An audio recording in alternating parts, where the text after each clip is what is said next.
అందుకే ఇర్మియా 2:21 కూడా దేవుని యొక్క శక్తిని కలిగిన వారు జీవితాల్లో గొప్ప అద్భుతం. శ్రేష్టమైన ద్రాక్షవల్లి నేను నిన్ను నాటితిని, కానీ నువ్వు నిక్కటమైన చెట్టు వలె అయిపోయేవే, నాకు జాతిహీనంగా ఉన్నావే, నీవెట్లా భ్రష్ట సంతానం అయిపోయినవే అని దేవుడు అనేటట్లుగా నువ్వు ఉంటావా?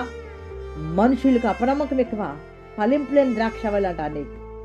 ఎందుకంటే వీళ్ళలో ఉన్నది ఏంటంటే అక్రమం, పాపము. ఇంత అంతా కాదు, మళ్ళీ చెడిపోయింది వీళ్ళు. మొదటగా చెడిపోయింది దేవుని బిడ్డే. పాపం చేసిన వాడు ఎవరైనా దేవుని బిడ్డే పాపం చేసిందట.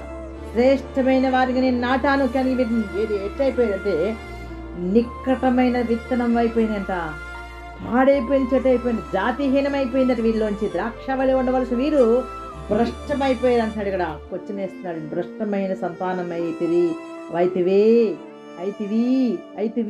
అంటే ఎవరిని అడుగుతున్నాడు ఇక్కడ? శ్రేష్టమైన ద్రాక్షవల్లి వంటి దానిగా నిన్ను నాటాను కదా, కేవలం నువ్వు నిక్కటమైన విత్తనం వలన చెట్టు వంటి దానిగా నిన్ను నాటిదిని, నాకు జాతిహీనపు ద్రాక్షవల్లి వలె నీవెట్లు భ్రష్ట సంతానమైతివి, పాపిష్టి జనాంగమా అని దేవుడే తిడుతున్నాడు ఇక్కడ. ఎవరిని తిడుతున్నాడు ఇక్కడ? భ్రష్టమైన వారిగా అయిపోయారే అని కూర్చునేస్తున్నాడు. అలాంటప్పుడు మనం ఎలా ఉందాం? క్రీస్తుకు విరోధంగా ఎవరైనా ఏదైనా మాట్లాడితే, మనం ఉండవలసిన లక్షణాలు మనలో లేకపోతే మనం జస్ట్ వేస్ట్. అందుకని ఈ రోజున దేవుని బిడ్డలమైన మనము ఎట్లా ఉండాలి? ఫలింపని ద్రాక్షవల్లి అయిపోతుందంటే ప్రభు రాజ్యాన్ని మనం ఫలింపు లేకుండా ఉంటే చాలా కష్టం. అందుకే ఈ రోజున దేవుని సన్నిధిని తీర్మానం చేసుకోవాలా. ప్రభు బిడ్డగా ఎదగవలసిన వారు ఎక్కడైనా దిగ్గుజారిపోతే ఎట్లా భయంకరమైన స్థానం అండి. ఈ రోజున చేయవలసింది చేయకపోయి, ఇవ్వవలసింది ఇవ్వకపోయి, దేవుని సన్నిధికి రాలేకపోయి, పొందుకోలేకపోతే ఇక ఎవరికి నష్టం? ఈ రోజున దేవుని కానీక. ఎహెజ్కేలులో మాట మనం జ్ఞాపకం చేసుకుందాం. 15వ అధ్యాయంలో 6వ వచనంలో, 15వ అధ్యాయం 6వ వచనంలో, కావున ప్రభువుని యెహోవా సెలవిస్తున్నాడు ఏంటంటే, నేను అగ్ని కప్పగించిన ద్రాక్ష చెట్టు అడవి చెట్లలో ఎలాంటిదో యెరూషలేము కాపురస్తులను అలాంటి వారే కనుక నేను వారిని అప్పగింపబోచున్నాను అంటున్నాడు. ఫలింపని ద్రాక్ష చెట్లను పట్టుకుపోయి ఎక్కడ పెడతామండి? అగ్ని కింద పెట్టేస్తాం, అవి కాలిపోతాయి. ఈ రోజున 17లో కూడా అదే మాట ఉంది. 17:6 వచనంలో కూడా మన బ్రతుకులో మన ఇష్టానుసారం చేద్దాం అనుకున్నారట ఇజ్రాయేల్ వారు. కానీ వాళ్ళ నుంచి దేవుడు విరోధంగా, యెరూషలేముకు విరోధంగా, దేవునికి విరోధంగా వాళ్ళు బ్రతుకుతుంటే దేవుడు చూస్తూ ఉంటుంటాడండి.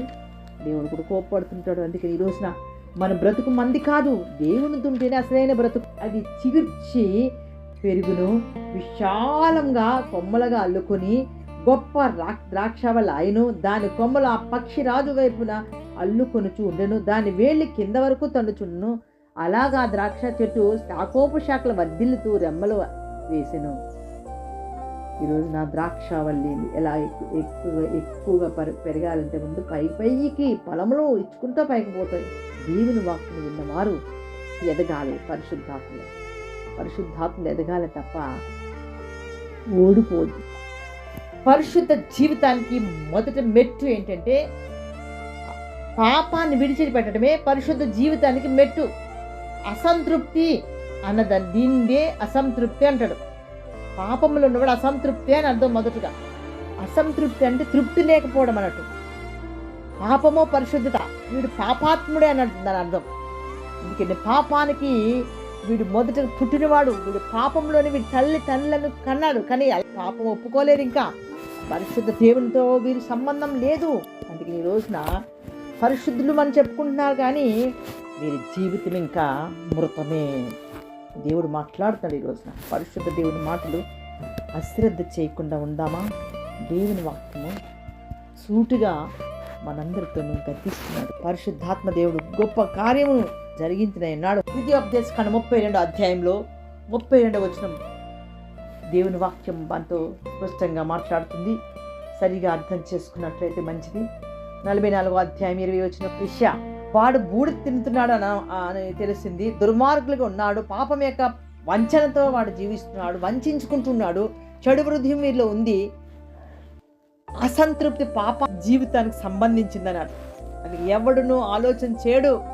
నేను అగ్నిని సగం కాల్స్తున్నాను, సగం నిప్పులో కాలుస్తున్నాను, సగం మాంసము కాలుస్తున్నాను, సగం వంట చేసుకుంటున్నాను, సగం పేపర్ తయారు చేస్తున్నాను, సగం బట్ట చేసుకున్నాను. చెట్టుకు అన్నీ ఇన్ని వస్తున్నాయని చెట్టు నుంచి తెలియదు వీనికి. తానే వంచుకుంటూ ఉంటాడు. అగ్ని పట్టుకెళ్ళి ఒక దేవుడు అని అంటాడు. బుద్ధిహీనుడిగా వాళ్ళలాగే మన జీవితం దేవుని బిడ్డలమే మనం ఆత్మీయ స్థితిలో ఉండవలసిన మనం బుద్ధిహీనులు కావద్దు అన్నాడు. గ్రహించలేకుండా జీవించొద్దు. దేవుని వాక్యము గ్రహింపగల జ్ఞానం ఇచ్చింది. ఈ రోజున నీకు గ్రహింపు లేకుండా జీవితం ఉందా అంటే తృప్తి లేదు అని అర్థం. ఇక చాలు నా బ్రతుక్కి దేవుడు ఉన్నాడు అనుకుంటావా? దేవుడు తోడుంటాడంతే. నేరం వెతుకుటకు ఎవరో విరోధి అయిన తిరుగుతున్నాడు. క్రీస్తుకి విరోధి అయిన వాడు ఎవరిని మింగుదినా, ఎవరిని పాడు చేద్దినా, ఎవరిని అసంతృప్తిలోకి తీసుకుపోదునా వాడు బ్రతుకే అసంతృప్తి. ఈ రోజున దేవునితున్న మనసు ఈ రోజున ఏం తీసుకొస్తుందండి? తృప్తిగా మనల్ని నింపుతుందండి. చాలు నా ప్రభువు నాకు తోడున్నాడు అంటావా? ఆ విరోధి వేడు సైతాన్ని వెళ్ళిపోతాడు నీ పక్క నుంచి. యోబు అంటాడు, ఓ నా దేవుడు నాతో ఉన్నాడు అని భార్యతో అన్నాడండి. మొదటగా నీ భార్యతోనే, నీ భర్తతో మొదటగా అంటం నేర్చుకో. నీ పిల్లలు చెప్పు. తల్లిదండ్రులకు కూడా చెప్పండి. పిల్లలారా, తల్లిదండ్రులకు కూడా జ్ఞానం అబ్బది. ఈ రోజున శక్తి లేని వారు తల్లిదండ్రులు ఒక టైంలో ఈ రోజున పిల్లలే బాగా వింటున్నారు. దేవునికి స్తోత్రం. ఎందుకంటే పాప జీవితానికి మొదటి మెట్టు ఏంటంటే వినకపోవడమే.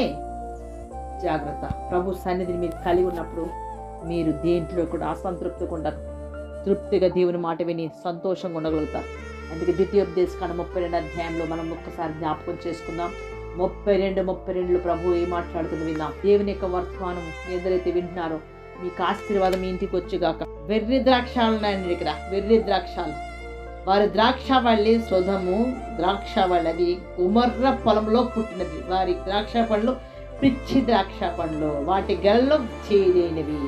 అంటే అసంతృప్తికి గల కారణం ఏంటంటే వెర్రి ద్రాక్ష పళ్ళు. చేదు మనుషులు, విషపూరితమైన జీవితం ఉన్నది వీళ్ళు.